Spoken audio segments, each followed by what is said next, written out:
Karibu sana mtazamaji wa Nteze Media. Karibuni sana siku ya leo, siku bora kabisa, tarehe 9 mwezi wa 6 mwaka 2023. Karibuni sana siku ya leo, Jumatatu nzuri kweli. Karibuni sana kwenye Nteze Media. Kwanza nikukumbushe kusubscribe Nteze Media, comment, pia na kwa ndugu jamaa na marafiki, zidi kuwa bora kabisa. Nteze Media inakwambia kazi yetu ni kuhabarisha yale mazuri yote ambayo yanajiri katika soka hapa nchini Tanzania na nje ya mipaka ya Tanzania. Siku ya leo tunazungumzia tetesi za usajili ambazo zinazungumzwa zaidi hapa nchini Tanzania kuelekea msimu unaokuja wa 2025-2026 kwenye timu zetu hapa nchini Tanzania. Kizuri ambacho watu wengi wakisikia na kizungumza zaidi jinsi gani watu wanaenda kuboresha vikosi vyao kuelekea msimu unaokuja.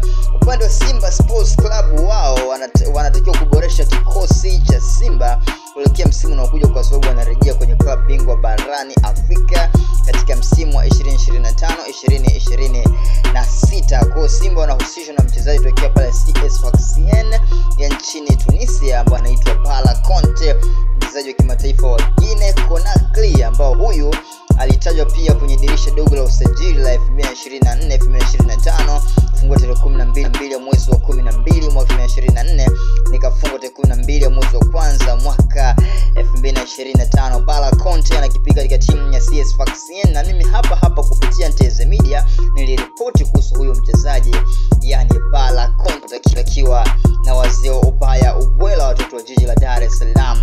Kitu ambacho kinatofautisha zaidi kwenye historia ya Simba pamoja na Bala Conte ambaye ni kiungo mkabaji, anatakiwa kuongeza nguvu pale katikati kukipiga na Yusuf Kagoma, japokuwa alijua msakabali mzima wa Fabrice Ngoma. Bala Conte ni mchezaji kimataifa wa Guinea Conakry ambaye huyu anakipiga katika timu ya CS Sfaxien na amefanya vizuri kabisa kwenye msimu uliomalizika wa 2024-2025. Kwa Simba kama timu wao wanatajwa na huyo mchezaji Bala Conte kutokea pale katika timu ya CS Sfaxien. Ukumbuke CS Sfaxien walikuwa kundi moja na Simba kwenye kombe la shirikisho barani Afrika, na Simba kamnyoa nje ndani kwa Mkapa Dar es Salaam 2-1 na wakapigwa nyumbani kwao 1-0 pale Tunisia.